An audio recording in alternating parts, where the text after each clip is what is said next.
पिछली वाली जो 3 कहानियाँ थी ना, जी बहुत इंटरेस्टिंग थी। अल्हम्दुलिल्लाह। और मेरे जो व्यूवर्स हैं, जी जो मेरी फैमिली है, बिल्कुल उन्होंने मुझे बोला कि यार शेख साहब को जल्दी से आप दोबारा बुलाएं। ये और आप लोगों को पता है मैं तो अपनी फैमिली की सुनता हूँ। बिल्कुल ऐसे ही फैमिली की सुनना भी चाहिए भाई। फैमिली की अगर सुनना भी फैमिली चाहिए। के मेंबर्स के साथ रहना तो उनकी सुननी। मैं अपनी फैमिली की सुनता हूँ और मेरे जितने फॉलोवर और सब्सक्राइबर हैं मैं उनको फैमिली समझता हूँ। बिल्कुल ऐसे ही। ये हमारी फैमिली। तो ये है कि बिना टाइम ज़ाया किए पहली कहानी। ठीक बात है, अपने प्यार करने वालों को इंतजार नहीं कराना चाहिए। तो पहली कहानी में शेयर कर रहा हूँ। ये एक बिजनेसमैन आदमी है, बेहतरीन, पता नहीं लैंडलॉर्ड है, बड़ा खाता पीता, बड़ा दोस्तों पे लुटाने वाला। अच्छा। लेकिन तबीयत का जरा सा बदतमीज है। बदतमीज। जुआ खेलता है, ओए होए। शराब पीता है, हर वो काम करता है जो एक शरीफ आदमी ना करे। अय्याश किस्म का है। अय्याश किस्म का आदमी है। क्या होता है अहमद, जो लोग बुरा करते हैं उनके साथ बुरा हो भी जाता है। वो किस तरह? बेशक। कि क्या होता है कि एक दिन जुए में ये अपनी तमाम जमा पूंजी हार देता है। जुए में तो हार सब नहीं। कुछ जुए में हार देता है।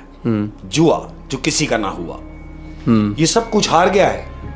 अब घर पे बैठा है, सोचता है सब कुछ तो चला गया, अब क्या किया जाए। इसका दोस्त इसको मशवरा देता है कि सुनो, जब तक तुम्हारे हालात बेहतर नहीं हो जाते उस वक्त तक तुम एक काम करो। वो कहता है क्या करना है? कहता है तुम रक्षा चला लो। वो हंसता है, कहता है यार रक्षा और मैं? कहता है ये पेट सब कुछ करा देता है। ऐसा ना हो कि आज मैं तुमसे कह रहा हूं कि रक्षा चला लो, कल कहीं तुम मुझसे कह रहे हो कि रक्षा दिलवा दे यार, मैं रक्षा चलाऊंगा। तो फिर ये रक्षा चलाने लगा। यकीनन ऐसा ही होता है। वो उस दोस्त का रक्षा लेता है, रक्षा चलाना शुरू कर देता है। अब ये दिन में रक्षा चला रहा है। अब चूंकि इसको तो आदत है लुटाने की, लेकिन वो चीज कंट्रोल करनी है। कैसे होगी? क्योंकि आमद तो है नहीं। अब ये क्या करता है कि यार दिन में रक्षा चलाने से पूरा नहीं हो रहा, क्या किया जाए।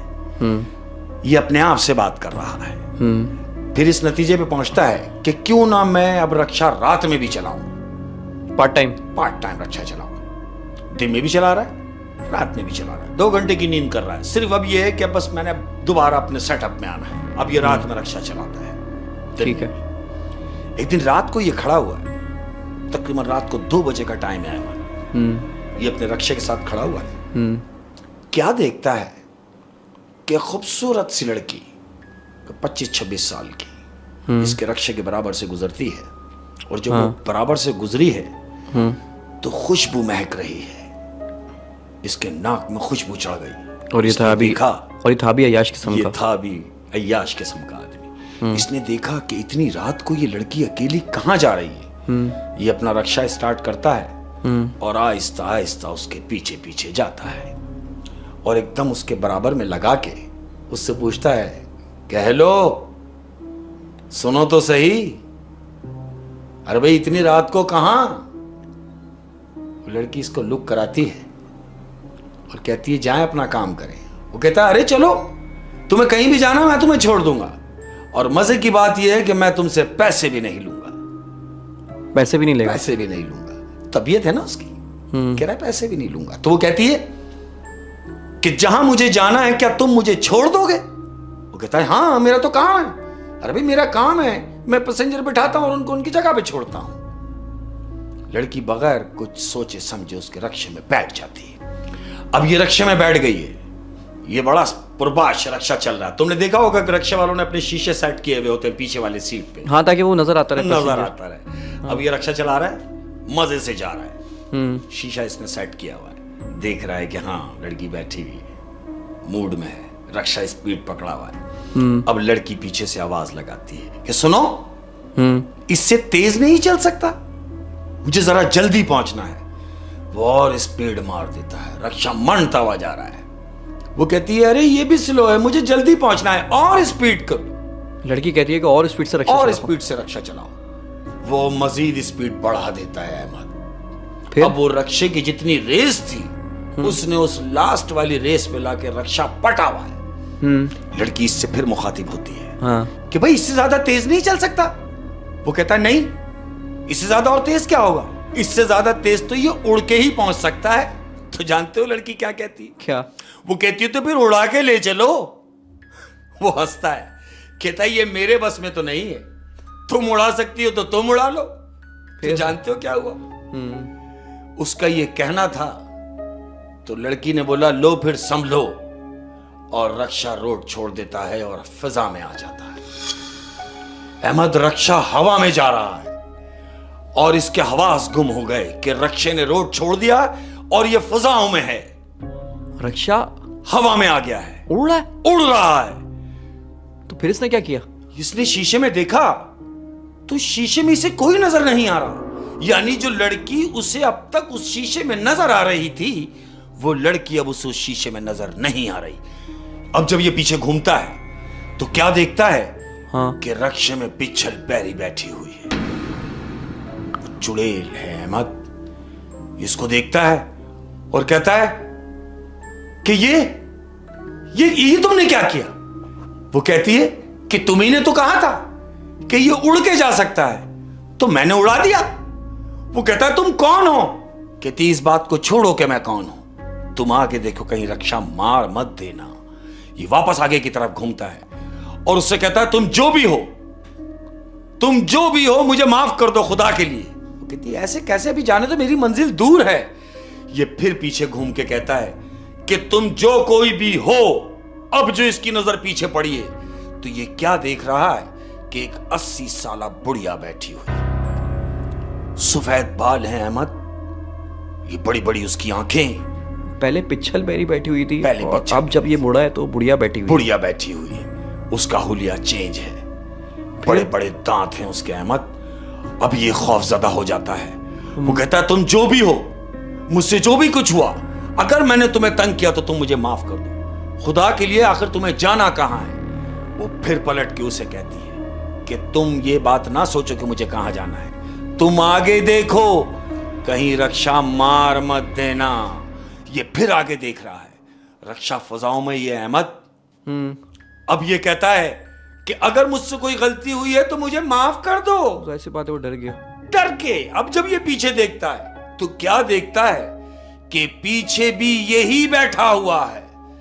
यानी जो रक्षा चला रहा है वो ही रक्षे के पीछे भी बैठा हुआ है। ये अपने आप को देख रहा है। वो अपने आप को ऐसे देख रहा है कि जैसे वो शीशा देख रहा है। शीशा देख रहा है। ये कहता है ये क्या? तो वो इतने रूप कैसे बदल रहा था? वो क्या था? वो क्या था, मैं यही बताना चाह रहा हूं अहमद, कि वो छलावा था। छलावा क्या मतलब? छलावा मीन्स क्या होता है कि ये छलावा जो होता है ये हर रूप धार सकता है। वो छलावा था जो उसके रक्षे में बैठा था, जो मुख्तलिफ भेस बदल रहा है। इसने देखा कि ये तो मैं ही हूं। फिर उसने क्या किया उसके साथ? फिर उसने उससे कहा कि आखिर तुम उतरोगे कहां?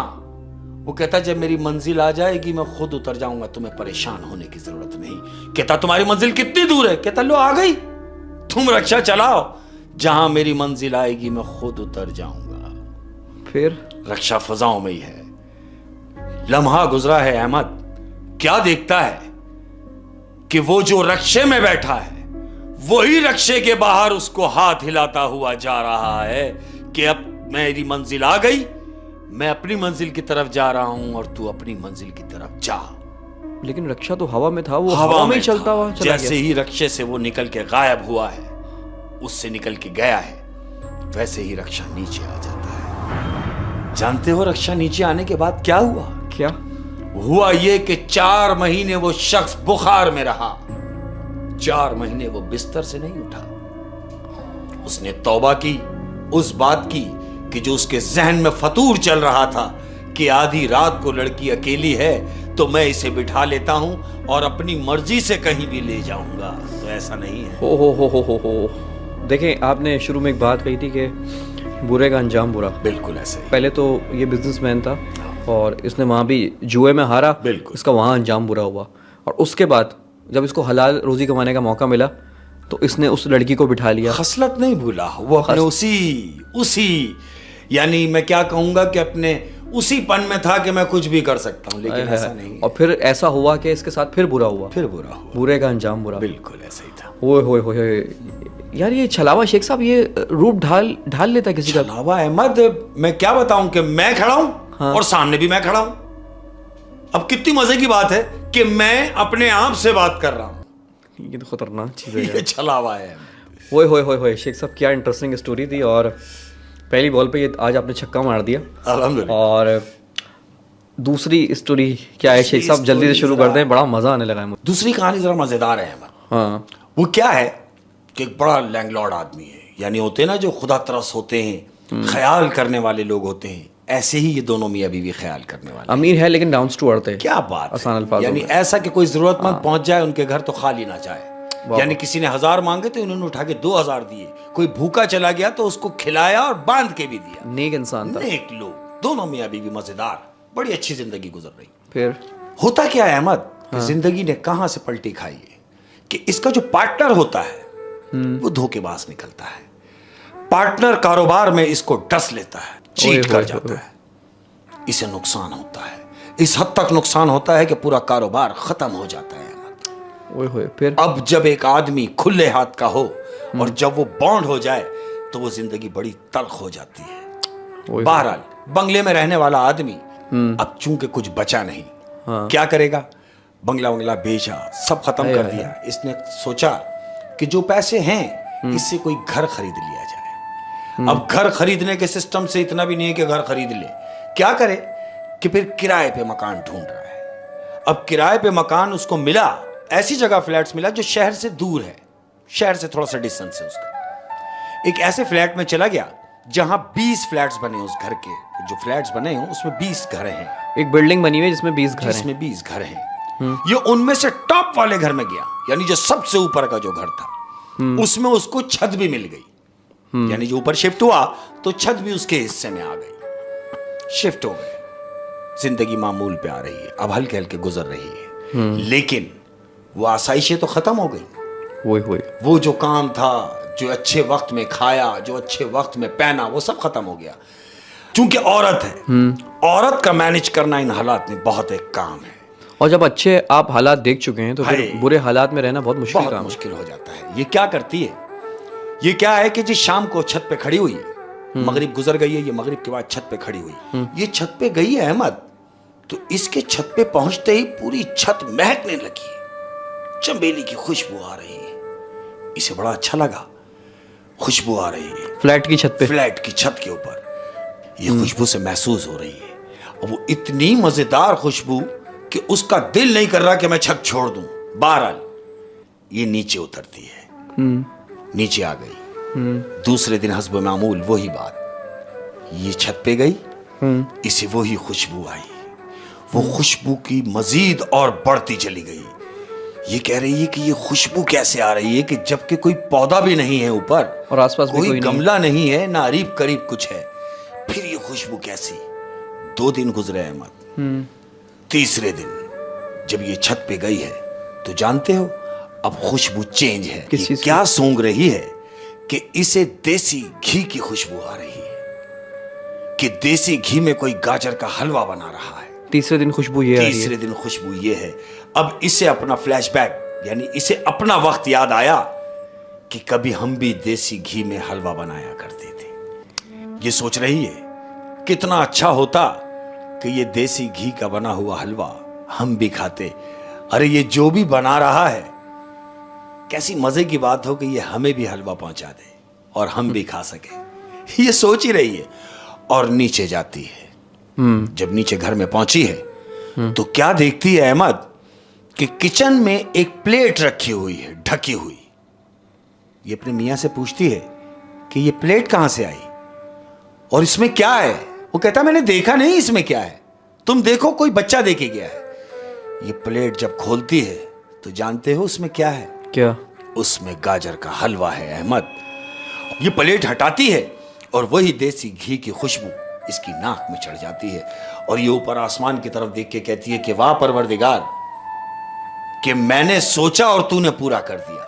वाह वाह। कि मैं भी खा सकूं और ये देखो ये हलवा आ गया। उसका शौहर कहता है क्या हुआ? कहती है छोड़ो, तुम हलवा खाओ। दोनों ने मिलकर हलवा खाया, मजेदार दिन गुजर रहे हैं। ऐसे ही छत पर ये एक दिन खड़ी हुई है, खुशबू आई है। जानते हो खुशबू कौन सी है? अब वो खुशबू चेंज होके वो खुशबू बिरयानी में कन्वर्ट हो गई है।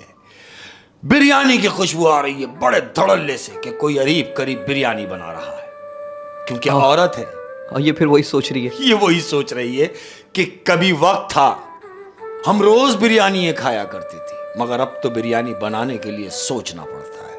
हालात कितना ऐसे। अच्छा हो, कितना अच्छा हो कि ये बिरयानी जो बन रही है ये हम तक पहुंचे और हम भी खा सकें, ये सोच रही है। और नीचे आती है। नीचे जब आती है तो क्या देखती है अहमद?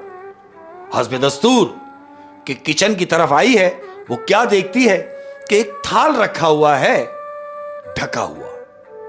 अपने शौहर से पूछ रही है कि ये क्या है और कहां से आया। वो कहता है मुझे नहीं पता ये क्या है, लेकिन हां ये कोई बच्चा दे के गया है, लेकिन ये वो बच्चा नहीं है जो हलवा दे के गया था।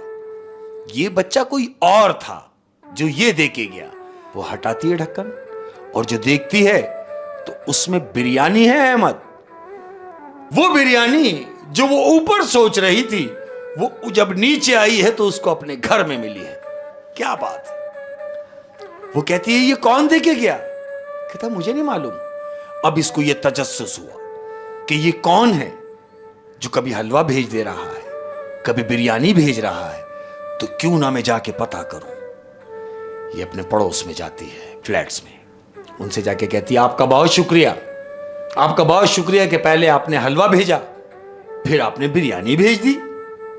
तो पड़ोसी मालूम क्या कहते हैं? क्या? कहते हैं ऐसा तो कुछ भी नहीं हुआ, क्योंकि वो तो हमारे यहां बना भी नहीं। ना हलवा हमने बनाया, ना बिरयानी हमने बनाई, और जब हमने बनाई नहीं तो हम भेजते कैसे? कहती है अच्छा।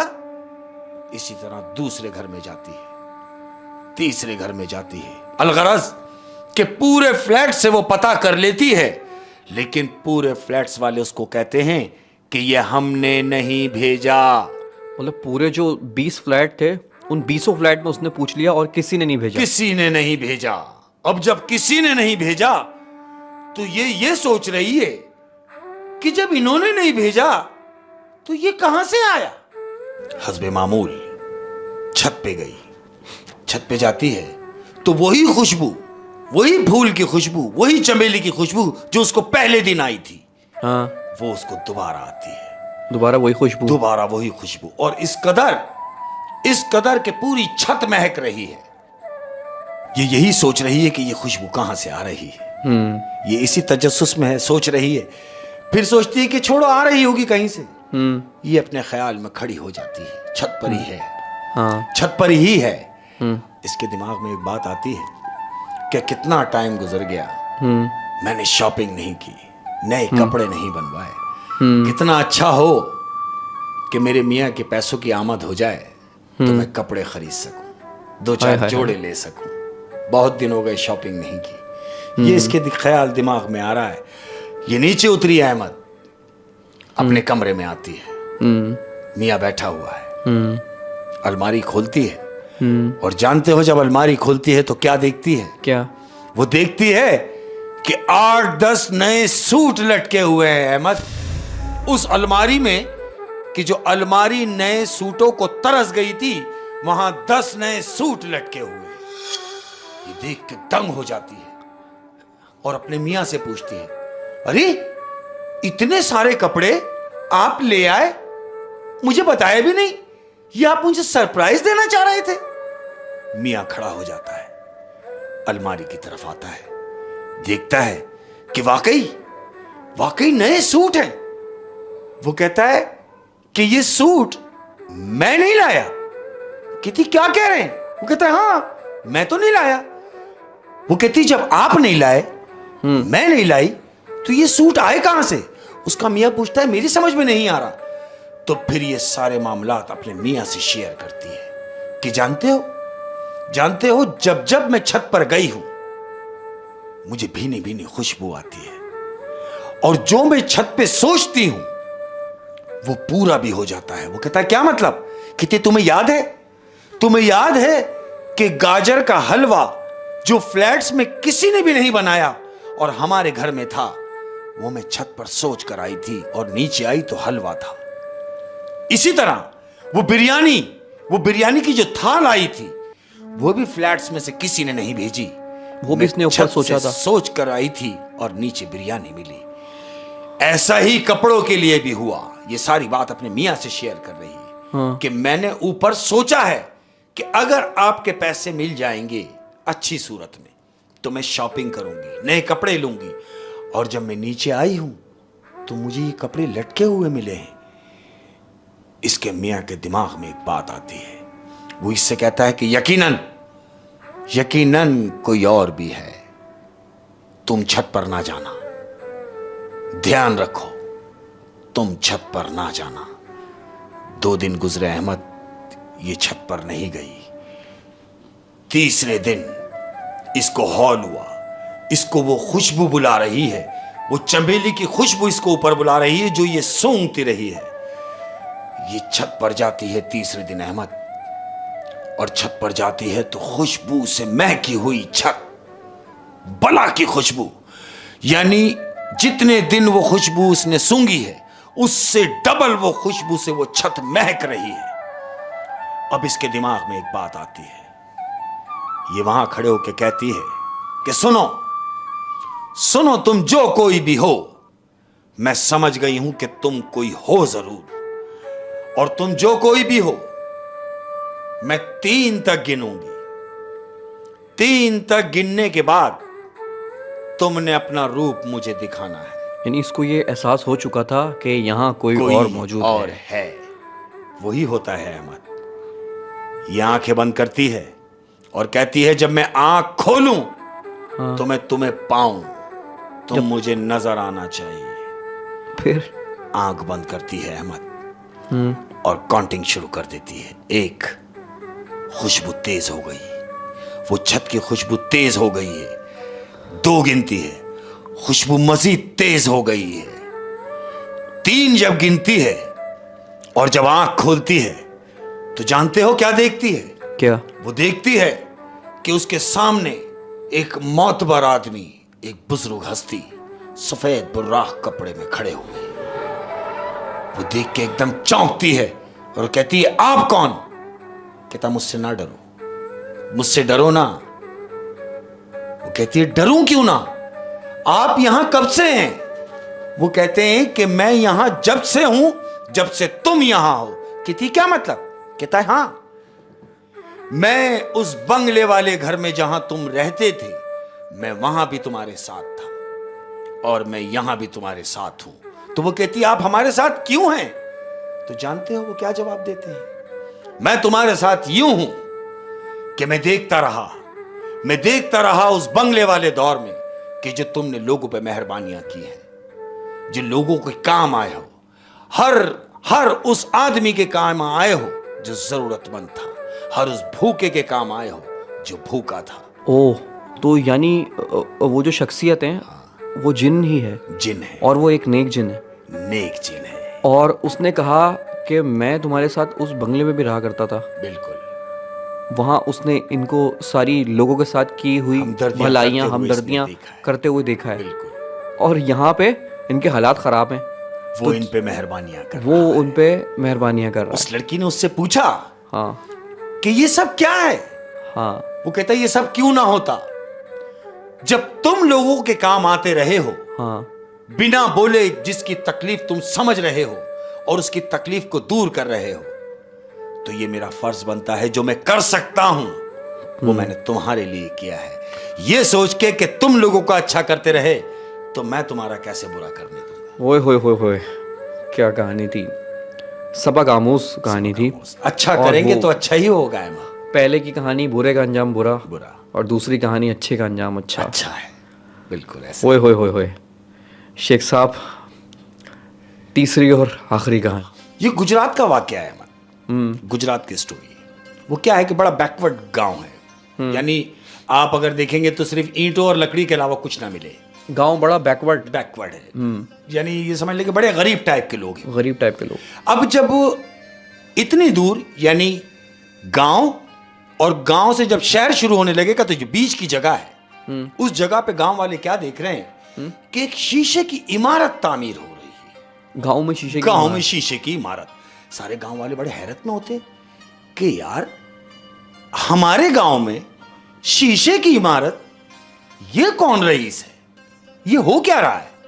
गांव के 4-5 लोग जमा होके वहां जाते हैं जहां वो काम हो रहा है, जहाँ मजदूर काम कर रहे हैं। मजदूर काम कर रहे हैं।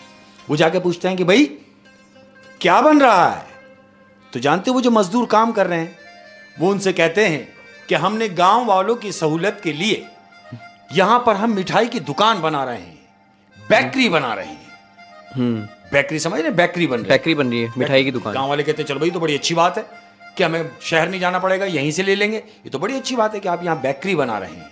जो काम महीनों में होने थे हाँ, वो काम दिनों में हुए। अहमद, इतनी स्पीड से वो शीशे की इमारत, वो दुकान उन्होंने बनाई है कि गांव वाले दंग रह गए। दिन गुजरे हैं और वो दुकान उन्होंने बना दी शीशे की। अब बेकरी खुल गई। बेकरी खुल गई है, अब बेकरी चल पड़ी है। वो इतनी मशहूर हो गई कि शहर के लोग भी उस बेकरी पे आके सामान खरीदने लगे। वजह क्या थी मालूम? क्या? सब फ्रेश, सब ताजा, हर एक चीज एक नंबर। बड़ी चीज, मशहूर हो गए, यानी ब्रांड हो गया उनका एक बेहतरीन क्लास का। अब इन्होंने क्या सोचा कि भाई हम ये काम दिन में तो करते ही हैं, दिन में बेकरी खुलती है, हाँ।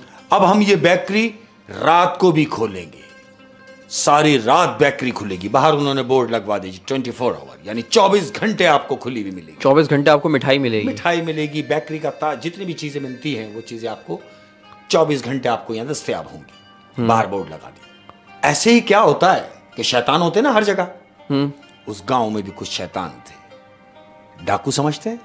डाकू, डाकू यानी जो लूटना जिनका काम है। कुछ शैतान लोग मिलके 4-5 लोग इकट्ठा होते हैं और ये प्लान करते हैं कि यार ये बेकरी जो रात को खुलती है इनकी सेल बहुत है। वो कारोबार उनकी नजरों में है, डाकुओं की। बिल्कुल है, वो ऑब्जर्व कर रहे हैं हाँ, कि यार इनकी सेल बहुत है, क्यों ना बेकरी को लूटा जाए। ये प्लान बना के 4 लोग उस बेकरी में घुसते हैं, बेकरी का दरवाजा बंद करते हैं अंदर से, और जाके जितने भी लोग वहां 4-5 लोग काम कर रहे हैं उनको जाके अलर्ट करते हैं, खबरदार सब अपने अपने हाथ ऊपर कर लो। जो लोग अंदर काम कर रहे हैं वो उनकी तरफ देखते हैं और कहते हैं भाई कौन हो और क्या चाहते हो? वो कहते हैं हम कौन हैं अभी बताते हैं। वो थैला निकाल के फेंकता है और बोलता है सारा कैश इसमें डाल दो। तो जो लोग वहां 2-3 लोग हैं वो कहते हैं छोड़ो, तुम्हें जो लेना है ले और जाओ अपना काम करो। मजा मत कर रहे हैं क्या हम क्यों दे दें? हलाल की कमाई क्यों? बिल्कुल है, हम तो यहाँ मेहनत कर रहे हैं और आप आएंगे और पल भर में समेट के चले जाएंगे, क्यों? हम नहीं देंगे। वो कहता देखो अगर तुम नहीं दोगे तो मैं फर्दन फर्दन सबको मार दूंगा। उनमें से एक डाकू कह रहा है, वो जो लोग बेकरी में मौजूद हैं उनमें से एक शख्स ने कहा कि हमें मार के तुम्हें क्या मिलेगा? तो वो कहता है इसीलिए मैं कह रहा हूं कि हम तुम्हें मारना नहीं चाहते, जो कुछ है कैश इसमें डाल दो। तो फिर उन्होंने कैश हवाले कर दिया। कैश हवाले कैसे कर देते हैं अहमद? वो तो मेहनत कर रहे हैं। वो कहते हैं हम तुम्हें ऐसे नहीं ले जाने देंगे। तो डाकू रिवॉल्वर निकालता है, जो मजम्मत कर रहा था कि हम तुम्हें नहीं देंगे, वो कहता है इसको बोलो कि थैले में सारा पैसा डाल दे वरना मैं तुम्हें गोली मार दूंगा। वो कहता है पैसा तो हम नहीं देंगे, तुम्हें अगर गोली मारनी है तो मार दो। तो वो डाकू उसको गोली मारता है। अब जब गोली मारता है तो वो गोली उसके लगने से पहले वो शख्स उस गोली को पकड़ लेता है। अब जब वो गोली को पकड़ता है जिसने गोली मारी है, उसकी आंखें फटी की फटी रह जाती हैं कि ये क्या। वो बजाय इसके कि रुकते, वो चारों डाकुओं ने उस पर फायरिंग शुरू कर दी। चारों ने मिलके उस शख्स पे फायरिंग शुरू करी है और चारों सिमत से उसको गोलियां लग रही हैं। तो जानते हो वो जो शख्स जिसको गोलियां लगी हैं वो अपने कपड़े झाड़ता है और उसी हालत में खड़ा हुआ है, उसके खून भी नहीं निकला है। मत ये चारों कहते हैं कि भाई तू कौन है? वो कहता मैंने तुम्हें मना किया था, मैं तुम्हें मना कर रहा हूं कि हमें ना सताओ, हमें तंग ना करो। अब ये चारों दरवाजे की तरफ लपकते हैं। जब दरवाजा खोलने की कोशिश करते हैं तो दरवाजा नहीं खुल रहा, दरवाजा लॉक हो गया है। अब जब दरवाजा नहीं खुलता तो उनमें से एक डाकू कहता है चीख के कि अरे भाई आखिर तुम लोग कौन हो? तो जिसको उन्होंने गोलियां मारी थी वो कहता है तुम देखना चाहते हो कि हम कौन हैं? तो फिर लो देखो। अब वो ऐसे करके जो मुंह घुमाया है उसने, तो अहमद, वो क्या देखते हैं चारों डाकू कि उस शख्स के बड़े बड़े सींग हैं, उसकी भवें यहां चढ़ी हुई है, बड़े बड़े दांत उसके निकले हुए हैं, और ये कद्दावर शख्स उस शख्स का बड़ा हुआ है। ये चीख रहे हैं, और ये चारों बेकरी के जो लोग हैं, ये डाकुओं की नजर उन चारों पे पड़ती है तो चारों का हुलिया सेम है अहमद। वो सारे के सारे जिन थे जो उस बेकरी को चला रहे थे, जो उस बेकरी में काम कर रहे थे, वो जिन्नात थे अहमद। और उन चारों डाकुओं का जो फिर उन्होंने हशर किया है, उनकी दुर्गत बनाई है, बंद बेकरी में ही उन्हें मारा है और पुलिस को फोन करके बुलाया है। अब जब पुलिस आती है तो ये अपने असली हुलिये में आ गए। उन्हीं जिन्नात ने फिर पुलिस को फोन करके बुलाया है कि क्यों ना इनको इनके किए की सजा दी जाए। फिर मार तो चुके हैं वो, हाँ। लेकिन उनको सजा भी देनी चाहिए। फिर कि क्या किया जाए कि पुलिस आती है। अब जब पुलिस आती है, इन चारों को पकड़ती है, तो वो चारों डाकू कहते हैं कि भाई ये बेकरी जो चला रहे हैं ये इंसान नहीं है, जिन्नात हैं। तो पुलिस वाले मजीद उन्हें मारते हैं कि तुम जान छुड़ाने के लिए इन्हें जिन्नात साबित करना चाहते हो। वो चारों कसम खा रहे हैं कि हमने खुद देखा है कि ये इंसान नहीं है, हमने इन्हें गोलियां मारी हैं, चारों ने, हम चारों ने गोलियां मारी हैं और गोली इनमें से किसी को भी नहीं लगी। ये कपड़े झाड़ के खड़े हो गए। तो अब मुझे बताओ, अगर ये इंसान होते तो मर ना जाते? ये जिन्नात हैं जो खड़े हो गए। पुलिस वालों को इनकी बात पे यकीन नहीं है। वो कैसे यकीन आएगा? कैसे यकीन आएगा? वो ये सोच रहे हैं कि शायद ये अपनी जान छुड़ाना चाह रहे हैं। हाँ। पुलिस वाले उन्हें चित्रोल करते हुए वहीं से लेके गए हैं अहमद। बेकरी वैसी ही चलती रही और वो लोग अब अपने किए की सजा भुगत रहे हैं। अच्छा, फिर उन जिन्नात ने गांव और शहर के लोगों को कोई नुकसान नहीं कोई पहुंचा? नुकसान नहीं पहुंचा। ओहो, अब आप उनकी सहूलत के लिए वहां आए। सहूलत के लिए वहाँ। अच्छा, आप ये देखें कि सबसे पहले तो गांव आपने बताया बिल्कुल बैकवर्ड था, ईंटें और लकड़ियां, इसके अलावा कुछ भी नहीं था गांव वहां में। शीशे की इमारत, और वहाँ शीशे की इमारत, और बिना किसी टेक्नोलॉजी के बिल्कुल शीशे की इमारत उन्होंने 4-5 दिन में खड़ी कर दी। जो काम महीनों में होना था उन्होंने दिनों में किया। यही सोच के गांव वाले भी हैरत में थे कि यार कितनी स्पीड से काम किया है, लेकिन हकीकत किसी को नहीं मालूम। हकीकत ये चारों डाकुओं के अलावा अगर वो डकैती ना करने आते तो शायद उनको भी ना पता, तो शायद किसी को भी नहीं पता चलता। किसी को। लेकिन अब उन्हें शायद पता चलने का फायदा भी नहीं है, कुछ नहीं। क्योंकि उनकी वो तो चोर कौन है। बिलीव करेगा उनकी बात पे? उनकी बात का कौन कौन यकीन बिलीव करेगा? करेगा?